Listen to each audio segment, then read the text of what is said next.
Assalamualaikum warahmatullahi wabarakatuh. Saya Grezita Intan Syafila dengan NIM 215211200 dari kelas 2F Manajemen Bisnis Syariah akan menjawab soal tes tengah semester pada mata kuliah Al-Quran dan Hadis. Yang pertama, dari segi nuzulnya. Nuzul artinya al-inhidar min uluwin ila safalin, luncur atas bawah atau turun secara berangsur-angsur.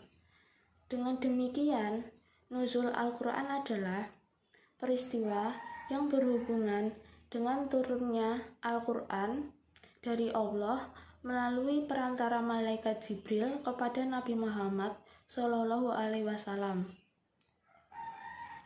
Tahapan diturunkannya Al-Quran melalui 3 tahapan, yakni yang pertama, Al-Quran diturunkan atau ditempatkan ke Lauhil Mahfuz.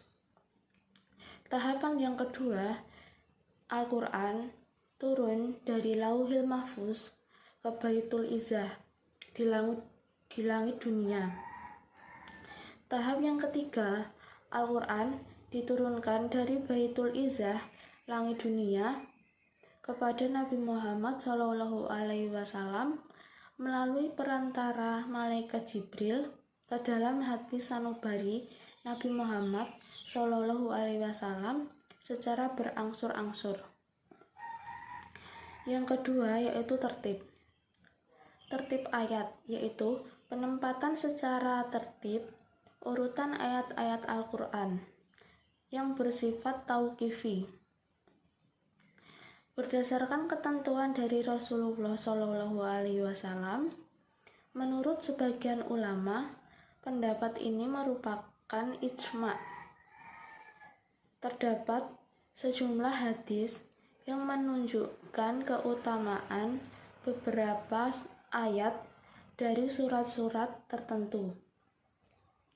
Ini menunjukkan bahwa tertib ayat-ayat bersifat tauqifi. Tertib surat, yaitu bahwa tertib surat itu tauqifi dan ditangani langsung oleh Nabi sebagaimana diberitahukan malaikat Jibril kepadanya atas perintah Allah. Susunan Al-Quran pada masa Nabi, tertib ayat-ayatnya seperti yang ada di tangan kita sekarang, yaitu tertib Mushaf Utsman, yang tak ada seorang sahabat pun menentangnya. Ini menunjukkan telah terjadi ijma' atas susunan surat yang ada, tanpa ada suatu perselisihan apapun. Yang ketiga, pengumpulannya. Pada zaman Nabi SAW, proses penghimpunan Al-Quran melalui 2 metode, yaitu penghafalan dan penulisan. Dengan demikian, seiring dengan telah berhentinya pewahyuan dan status Nabi SAW sebagai Nabi terakhir, maka penulisan Al-Quran telah selesai. Pada waktu itu, Al-Quran belum terhimpun atau terkodifikasi menjadi sebuah mushaf yang utuh. Penghimpun dan penyempurnaan tulisan Al-Quran dari lembaran-lembaran kulit dan tulang ke dalam satu naskah dilakukan oleh Khulafaur Rasyidin.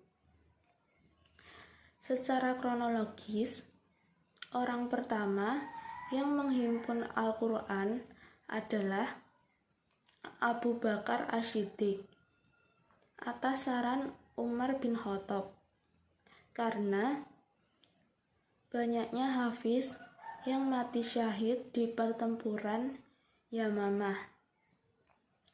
Sepeninggal Abu Bakar, naskah Al-Quran tersebut dititipkan kepada Hafsah. Pada perkembangan berikutnya disempurnakan oleh Utsman bin Affan dengan membentuk panitia 4.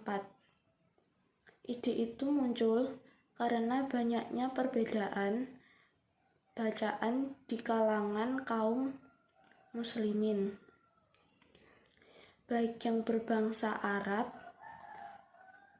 tanpa sedikit pun melakukan perubahan dari naskah aslinya, baik dalam hal susunan maupun tulisannya.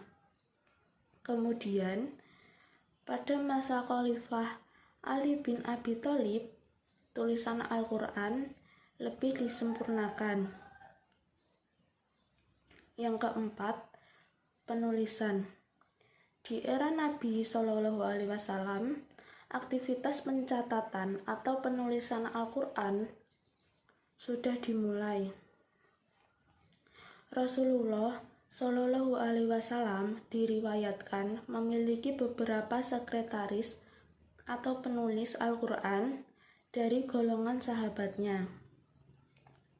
Apabila turun ayat-ayat Al-Quran, Rasulullah SAW menyuruh mereka untuk menulisnya. Bahkan Rasulullah SAW sampai memberikan pengarahan perihal letak dan sistematika surat-suratnya. Lalu para sahabat menulis wahyu tersebut di atas pelepah pohon, tulang belulang, lempengan batu, dan di atas kulit binatang. Yang kelima, qiraat atau pembacaan. Secara etimologi, qiraat adalah jamak dari qiraah, yang berarti bacaan. Secara terminologi atau secara istilah, ilmiah qiraat adalah salah satu mazhab atau aliran pengucapan Al-Quran yang dipilih oleh seorang imam qurra sebagai suatu mazhab yang berbeda dengan mazhab yang lainnya. Qiraat ini ditetapkan berdasarkan sanad-sanadnya sampai kepada Rasulullah. Periode qurra atau imam qiraat yang mengajarkan bacaan Al-Quran kepada orang-orang menurut cara mereka masing-masing adalah dengan berpedoman kepada masa para sahabat.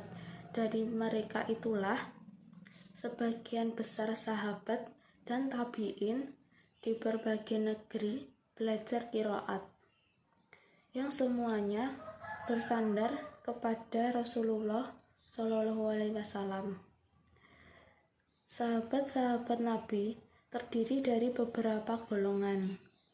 Tiap-tiap golongan itu mempunyai lahjah atau bunyi suara yang berlainan satu sama lain. Maka, untuk mewujudkan kemudahan, Allah menurunkan Al-Quran dengan lahjah-lahjah yang biasa dipakai oleh golongan Quraisy dan oleh golongan-golongan yang lain di tanah Arab. Oleh karena itu, menghasilkan bacaan Al-Quran dalam berbagai rupa atau macam bunyi lahjah. Bunyi lahjah ada 7 macam, atau qiraat sabah, qiraat 10 atau asyarah, dan qiraat 14. Ada qiraat yang sahih dan ada qiraat yang tidak sahih. Yang keenam, model tafsir. Tafsiran Al-Quran ada 4, yaitu tafsir ijmail, artinya seseorang musafir menafsirkan ayat-ayat Al-Quran secara ringkas, global, mulai dari ayat dan surat di dalam mushaf dengan bahasa yang populer dan mudah dimengerti. Yang kedua, tafsir tahlili adalah metode di mana seorang mufasir berusaha menjelaskan kandungan ayat-ayat Al-Quran dari berbagai aspek. Penafsiran dilakukan dengan menggunakan sistematika mushaf Al-Quran, urut dari awal sampai akhir ayat demi ayat. Yang keempat, tafsir muqarin atau perbandingan. Dengan metode ini, seorang mufasir membandingkan tafsir satu dengan yang lainnya. Yang keempat, tafsir mawdu'i. Ini membahas ayat-ayat yang terdapat dalam berbagai surat yang telah diklasifikasikan dalam tema-tema tertentu. Yang ketujuh, yaitu ijaz. Ijaz ilmu Al-Quran yang membahas mengenai kekuatan dari susunan lafal dan kandungan Al-Quran, atau ilmu yang mempelajari tentang kemukjizatan Al-Quran. Bukti yang nyata bahwa Al-Quran itu adalah mukjizat dari Allah, yaitu Al-Quran menantang siapa saja, baik manusia maupun jin, untuk membuat kitab suci seperti Al-Quran. Yang kedelapan, nasik dan mansukh. Sesuatu yang menghilangkan, menggantikan, mengubah, dan memindahkan disebut dengan nasik. Sedangkan sesuatu yang dihilangkan, digantikan, diubah, dan dipindahkan disebut dengan mansukh.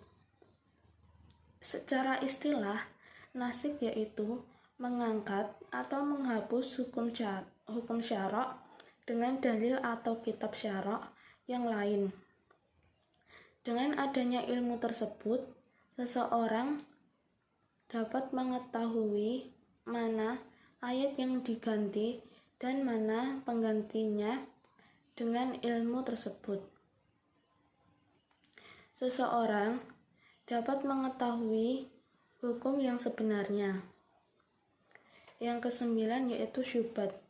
Syubhat adalah perkara yang masih samar hukumnya, apakah halal atau haram. Jika kita menemukan perkara semacam ini, maka lebih utama untuk ditinggalkan. Sekian, wassalamualaikum warahmatullahi wabarakatuh.